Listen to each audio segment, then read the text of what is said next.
BBR TV news కు స్వాగతం. నేను మీ సాయి. అనకాపల్లి జిల్లా సభవరం మండలంలోని రాయపుర అగ్రహారంలో నూతనంగా నిర్మించిన శ్రీకృష్ణ ఆలయం ఆదివారం అంగరంగ వైభవంగా ప్రారంభించారు. వేద పండితుల మంత్రోచ్చరణలతో యంత్ర స్థాపన, శ్రీకృష్ణ విగ్రహ ప్రతిష్ట, శిఖర ప్రతిష్టాపన అతి ఘనంగా నిర్వహించారు. తెల్లవారుజాము నుంచి మండపారాధన, హోమాలతో పాటు పూర్ణాహుతి శాస్త్రోక్తంగా నిర్వహించారు. సర్పంచ్ పిల్లల అప్పలనాయుడుతో పాటు ఆలయ ధర్మకర్త నక్కెళ్ల అచ్చబాబు ప్రత్యేకమైన పూజలు చేశారు. మధ్యాహ్నం భారీ అన్న సమారాధన నిర్వహించారు. ముందుగా కోలాటం పోటీల్లో భాగంగా జిల్లా నలుమూలల నుంచి వచ్చిన బృందాలు ప్రదర్శన భక్తులను విశేషంగా ఆకట్టుకుంది. పోటీల్లో పాల్గొన్న వారికి నిర్వాహకులు సత్కరించి జ్ఞాపికలు అందజేశారు. స్వామివారిని సాయంత్రం పురవీధుల్లో ఊరేగించారు. ఈ ఊరేగింపులో అధిక సంఖ్యలో మహిళలు, భక్తులు పాల్గొన్నారు. స్వామివారిని దర్శించుకున్న వారిలో వైఎస్ఆర్సీపీ పెందుర్తి శాసనసభ్యులు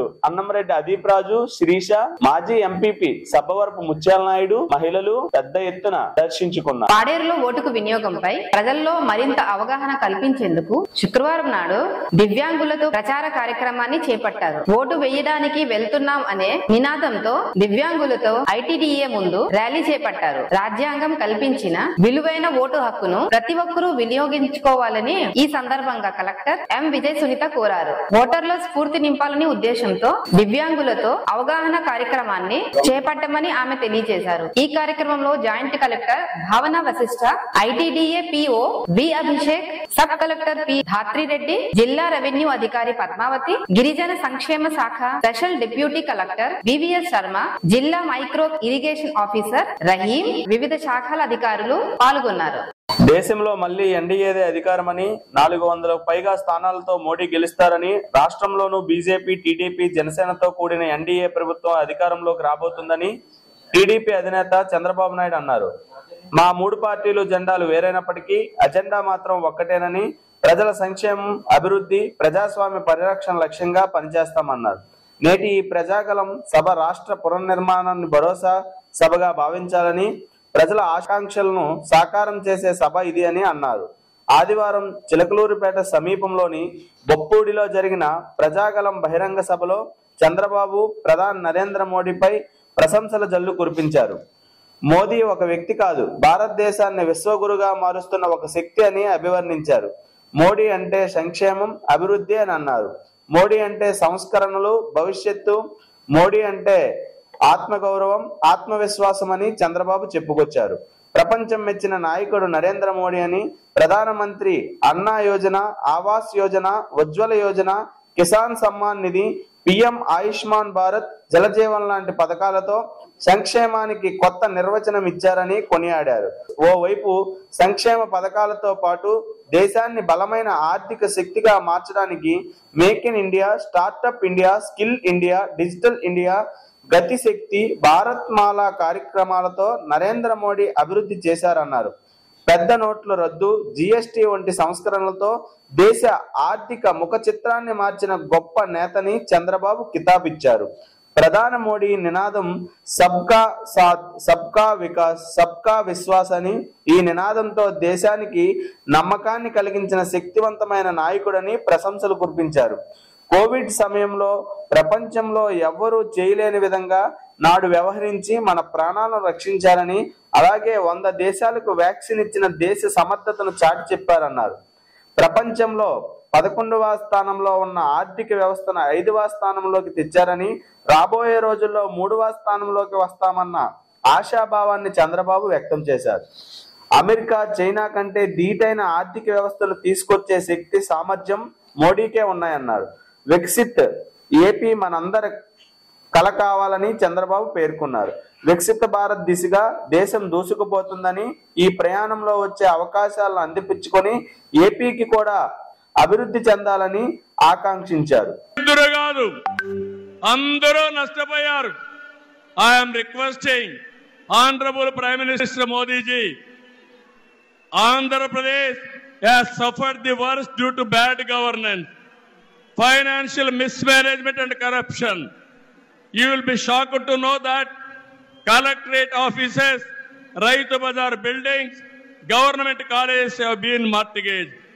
It is a pity that even tax revenue from liquor both present and future have been escrowed. This is the sorry state of affairs over the last 5 years. అందుకని నేను మీ అందరి తరపున మోదీజీ గారిని రిక్వెస్ట్ చేస్తున్నాను, మన రాష్ట్రాన్ని కాపాడుకోవాలి. సిద్ధమా మీరందరూ అడుగుతున్నా? ప్రజలు గెలవాలి, రాష్ట్రం నిలబడాలి, మన బిడ్డలు వెలగాలి, జీవితాలు బాగుపడాలి. అందుకే ఈ పొత్తు. నరేంద్ర మోదీజీ గారి సంకల్పం గెలవడం కాదు. నిన్ననే ఎన్నికల శంఖారావం మోగింది, ప్రజల్లో ఉత్సాహం పెరిగింది. దేశంలో ఎన్డీఏకి 400+ సీట్లు వస్తాయి. అదే మరి ఆంధ్రప్రదేశ్ లో 25కు 25 గెలిపించే బాధ్యత మీదే. సిద్ధమా అని మిమ్మల్ని అడుగుతున్నా. అది చేసి ఈ రాష్ట్ర పునర్నిర్మాణం చేసుకోవాలి. పేదరికం లేని దేశం మోదీ సంకల్పమని, ఈ రాష్ట్రంలో పేదరికం లేకుండా చేయడం మన సంకల్పమని చంద్రబాబు చెప్పుకొచ్చారు. భారతదేశానికి ప్రపంచంలో గుర్తింపు తెచ్చిన వ్యక్తి మోదీ అని, వికసిత్ భారత్ ద్వారా ప్రపంచంలోనే నెంబర్ 1 దేశంగా చేసే శక్తి సామర్థ్యం ఆయన ఒక్కరికే ఉందన్నారు. భారతీయులు మొత్తం ప్రపంచంలో శక్తివంతమైన జాతిగా తయారు చేయడం ఆయన ఆశయమని చెప్పారు. అది ఇప్పటికే జరుగుతుందని, భవిష్యత్తులో ఈ దేశాన్ని పేదరికం లేని దేశంగా చేసే శక్తి మోడీకి ఉందని, ఆ దిశగా దేశం దూసుకుపోవడం ఖాయమన్నారు. గతంలో ఎప్పుడూ లేని విధంగా జగన్ అక్రమ కేసులు పెట్టి రాజకీయాలను కలుషితం చేశారని వ్యాఖ్యానించారు. చివరకు జగన్ కు ఓటు వేయొద్దని వారే చెబుతున్నారని, 5 కోట్ల ప్రజలు అర్థం చేసుకోవాలని, రాష్ట్రంలో ఎవరైనా బాగున్నారా, రైతులు బాగున్నారా, యువతకు ఉద్యోగాలు వచ్చాయా అని ప్రశ్నించారు. మహిళలకు భద్రత ఉందా, ఎస్సీ ఎస్టీ బీసీ మైనారిటీలకు మేలు జరిగిందా అని చంద్రబాబు అన్నారు. ఏపీ చెత్త పాలనతో ఇబ్బంది పడుతుందని, ఆర్థిక వ్యవస్థ దెబ్బతిందని, అప్పుల కోసం కలెక్టర్ కార్యాలయాలు, రైతు బజార్లు, ప్రభుత్వ కాలేజీ స్థలాలు తాకట్టు పెట్టారని ప్రధాని దృష్టికి చంద్రబాబు తీసుకువచ్చారు. మద్యం ఆదాయాన్ని తాకట్టు పెట్టి రుణాలు తెచ్చుకున్నారని తెలిపారు. రాష్ట్రాన్ని కాపాడడానికి మీరంతా సిద్ధమా అని ప్రజలను చంద్రబాబు అడిగారు. ప్రజలు గెలవాలి, రాష్ట్రం నిలబడాలి, మన బిడ్డల జీవితాలు బాగుండాలి అని చంద్రబాబు నినదించారు. 3 పార్టీల జెండాలు వేరు కావచ్చు, మా అజెండా ఒక్కటే అని చంద్రబాబు పేర్కొన్నారు. సంక్షేమం, అభివృద్ధి, ప్రజాస్వామ్య పరిరక్షణ తమ 3 పార్టీల అజెండా అన్నారు. 5 ఏళ్లలో విధ్వంస, అహంకార, అవినీతి పాలనతో ప్రజల జీవితాలు నాశనమయ్యాయని, అందుకు ప్రజలే గుండె చప్పుడే బలంగా వినిపించడానికి 3 పార్టీలు కలిశాయన్నారు. రేపు జరిగే ఎన్నికల్లో మీరిచ్చే తీర్పు రాష్ట్ర భవిష్యత్తును నిర్ణయిస్తుందని, మీ జీవితాలు తీర్చిదిద్దే బాధ్యత మాది అని చంద్రబాబు ప్రజలకు చెప్పారు. మీ మద్దతు, ఆశీస్సులు మాకు ఇవ్వాలని కోరుకుంటున్నానని అన్నారు. ప్రజల కోసం తప్పించే నాయకుడు పవన్ అని కొనియాడారు. తాను ఒకటే చెబుతున్నానని, రాష్ట్రంలో ఎన్నో సమస్యలున్నాయని, వాటిని అధిగమించడానికి కేంద్రం సాయం అవసరమని చంద్రబాబు అన్నారు. 2014లో విభజన తర్వాత సవాళ్లు, సమస్యలను అధిగమించామని, ఎన్డీఏ భాగస్వామిగా ఉండి అనేక కార్యక్రమాలు చేశామన్నారు. నాడు 11 జాతీయ విద్యా సంస్థలు కేంద్ర సహకారం తేవడంతో పాటు ప్రధాని మోడీ చేతుల మీదుగా అమరావతి నిర్మాణం చేపట్టామని గుర్తు చేశారు. వైసీపీ 3 ముక్కల ఆటతో అమరావతి నాశనం చేసి భ్రష్టు పట్టించిందని మండిపడ్డారు. కేంద్ర సహకారంతో పోలవరం 72% పూర్తి చేసి ఈ ప్రభుత్వం గోదావరిలో కలిపిందని దుయ్యబట్టారు.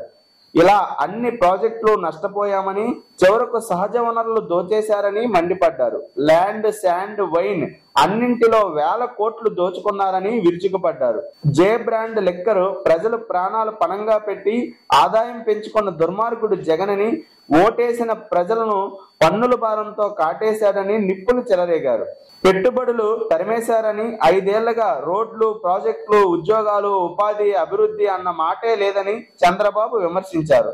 రాష్ట్రమంతా గంజాయి, అశాంతి, అభద్రత, ఆందోళనేనని, బంగారం లాంటి రాష్ట్రాన్ని జగన్ చీకటి చేశారని మండిపడ్డారు. విధ్వంసం అనే తన విధానంతో రాష్ట్రాన్ని కూల్చేశారని తీవ్రంగా ఫైర్ అయ్యారు చంద్రబాబు. విశాఖపట్నం వన్ టౌన్ నందు పూజలు అందుకుంటున్న ఎల్లమ్మ వార్షికోత్సవాలు పెద్ద ఎత్తున నిర్వహిస్తున్నారు. 9వ రోజు మృగశిర నక్షత్రాన్న అమ్మవారి పండుగ నిర్వహించడం సాంప్రదాయంగా వస్తుంది. శనివారం అర్ధరాత్రి దాటిన తరువాత విశాఖపట్నం వన్ టౌన్ కుల వీధి జిల్లేడుముడి వారి వీధిలో జొన్నాడు గురుమూర్తి ఇంట్లో ఉన్న చదును పట్టు వద్ద ఎల్లమ్మ సోదరుడు పోతురాజుకు బియ్యం ఉలవలతో ఉపారం పెడతారు. అక్కడ నుంచి బాణాసంచ మేళ తాళాల మధ్య అమ్మవారిని ఊరేగింపుగా తీసుకువస్తారు. అనంతరం ఎల్లమ్మ తోటలోని ఆలయంలో అమ్మవారికి ప్రత్యేకమైన పూజలు చేస్తారు. ఈ రోజు రాత్రి సాంస్కృతిక కార్యక్రమాలు, ఆదివారం ఉదయం నుంచి ప్రత్యేకమైనటువంటి పూజలు, ఉదయం నుంచి మాలధారణ, భక్తుల సోలాలు ప్రదర్శన నిర్వహిస్తారు. సాయంత్రం అగ్నిగుండం భక్తులు తొక్కుతారు. ఎల్లమ్మ, అనకాపల్లి నూకాలమ్మ, గంగాలమ్మ, ముత్యాలమ్మ, మరిడిమాంబ, బంగారమ్మ, పోలమ్మ అమ్మవార్లకు పోతురాజు ఒక్కడే అన్నదమ్ముడు. ఎల్లమ్మ తోటలోని అమ్మవారి దేవాలయానికి సమీపంలో పోతురాజు పుట్ట ఉంది. ఈ ఆలయానికి పోతురాజు పుట్టకు వరంగ మార్గం ఉందని పూర్వీకులు చెబుతున్నారు. ఈ ఎల్లమ్మ పేరుని ఆ ప్రాంతాన్ని ఎల్లమ్మ తోటగా పిలుస్తారు. ఈ ఆలయానికి 80 ఏళ్లకు పైగా చరిత్ర ఉందని పెద్దలు అంటూ ఉంటారు. విద్యుత్ వాహన కొనుగోలుదారులకు శుభవార్త. ఈ వాహనాలు కొనుగోలు చేసే వారికి రోడ్డు ట్యాక్స్ నుంచి మళ్లీ మినహాయింపు లభించింది. అన్ని రకాల ఎలక్ట్రిక్ వాహనాల కొనుగోలును ప్రోత్సహిస్తూ వాటి వినియోగాన్ని పెంచాలన్న లక్ష్యంతో గతంలో ప్రభుత్వం రోడ్డు ట్యాక్స్ తో పాటు రిజిస్ట్రేషన్ ఫీజును కూడా రద్దు చేసింది. అయితే గతేడాది జూన్ 7వ తేదీ నుంచి వీటిలో రోడ్డు ట్యాక్స్ కి ఇస్తున్న మినహాయింపును రద్దు చేసింది. అప్పటి నుంచి ఈ విద్యుత్ వాహనాలను రోడ్డు పన్నును వసూలు చేస్తుంది. అలా ఈ ఏడాది జనవరి ఆఖరు వరకు ఈ పన్నులు వసూలు కొనసాగింది. తాజాగా ఫిబ్రవరి 1వ తేదీ నుంచి రాష్ట్ర ప్రభుత్వం ఈ వాహనాలకు రోడ్డు పన్ను నుంచి మినహాయింపునిస్తూ ఉత్తర్వులు జారీ చేసింది. దీంతో రవాణా శాఖ అధికారులు గత 8 నెలలుగా వసూలు చేస్తున్న road tax, motor vehicle tax ను నిలిపివేశారు. ఫిబ్రవరి 1 నుంచి జూలై 7వ తారీఖు వరకు కొనుగోలు చేసిన ఈ వాహనాల రోడ్డు పన్ను చెల్లింపు నుంచి మినహాయింపు లభించింది. ఎలక్ట్రిక్ వాహనాల్లో 2 వీలర్లు, ప్రయాణికులు, లగేజీ ఆటోలు, కార్లు, బ్యాటరీ ఎలక్ట్రిక్ వాహనాలు, బస్సులు ఉన్నాయి. విశాఖపట్నం జిల్లాలో 4592 ఎలక్ట్రిక్ వాహనాలు ఉన్నాయి. ప్రభుత్వం ఇచ్చిన తాజా వెసులుబాటుతో ఈ వాహనాలు కొనుగోలు చేసేవారు రోడ్డు పన్నును చెల్లించే పని లేదన్నమాట. ప్రస్తుతం 5 లక్షల వరకు విలువ చేసే ఎలక్ట్రిక్ వెహికల్ కు 12%, 5 నుంచి 10 లక్షల వాహనానికి 14%, 10 నుంచి 20 లక్షల విలువైన వెహికల్ కు 17%, 20 లక్షల పైబడిన వాహనానికి 18% చొప్పున రోడ్డు పన్ను వసూలు చేస్తున్నారు. ఇకపై ఈ వాహనాలకు రోడ్డు ట్యాక్స్ చెల్లించాల్సిన అవసరం లేదని రవాణా శాఖ అధికారులు చెబుతున్నారు. దీనివల్ల విద్యుత్ వాహనం కొనుగోలుదారులకి కనిష్టంగా 10,000 నుంచి గరిష్టంగా 4 లక్షల వరకు ప్రయోజనం చేకూరే అవకాశం ఉంటుంది. ప్రభుత్వం కల్పించిన రోడ్డు ట్యాక్స్ మినహాయింపు అవకాశాన్ని వినియోగదారులు సద్వినియోగం చేసుకుని విశాఖ నగరంలోని కాలుష్య తీవ్రతను తగ్గించడానికి దోహదపడాలని deputy transport commissioner C Rajaratnam కోరారు. 3 రోజులుగా జరుగుతున్న రష్యా అధ్యక్ష ఎన్నికల పోలింగ్ ఆదివారం ముగిసింది. ప్రాథమిక సమాచారం ప్రకారం అధ్యక్షుడు పుతిన్ దాదాపు 80% ఓట్లు లెక్కించినట్లు తెలుస్తుంది. 24 ప్రాంతాల్లో ఓట్ల లెక్కింపు చేపట్టిన మీదట ఈ విషయం తేలింది. అసమ్మతి గళానికి ఉక్కుపాదంతో అణిచివేస్తూ 24 ఏళ్ల పాలన మరో 6 ఏళ్లు కొనసాగింప చేసుకోవాలని పుతిన్ ప్రయత్నిస్తున్న విషయం అందరికీ తెలిసిందే. చివరి రోజు ఓటర్లు పోలింగ్ కేంద్రాలకు పోటెత్తారు. ఉక్రెయిన్ పై యుద్ధ విధానాలను వ్యతిరేకిస్తున్న వారు పోలింగ్ కేంద్రాలకు వచ్చి సంఘీభావం ప్రకటించాలని దివంగత విపక్ష నేత నావ్లీని మద్దతుదారులు పిలుపునిచ్చిన నేపథ్యంలో పలు పోలింగ్ కేంద్రాలు దౌర్జన్యకాండ చోటు చేసుకుంది. కొన్ని చోట్ల బ్యాలెట్ పెట్టిలోకి ఇంకు, ఆకుపచ్చ రంగు, యాంటీసెప్టిక్ ద్రావణాలను ఓటర్లు పోసేశారు. బలమైన ప్రతిధ్వని బహిరంగంగా విమర్శించేవారు గాని లేని కఠినమైన వాతావరణంలో ఎన్నికలు కొనసాగాయి. చివరి రోజు ఓటర్లు వెలుగులకు సంబంధించిన చిత్రాలు, వీడియోలు నావ్లీని మద్దతుదారులు సామాజిక మాధ్యమాల్లో పంచుకున్నారు. బిల్లింగ్, పారిస్, మిలన్ తదితరుల నగరాల్లో ఉన్న రష్యా దౌత్య కార్యాలయంలో పెద్ద ఎత్తున ఓటర్లు సందడి కనిపించింది. మరోవైపు ఉక్రెయిన్ నుంచి రష్యా పైకి డ్రోన్ వెల్లువెత్తాయి.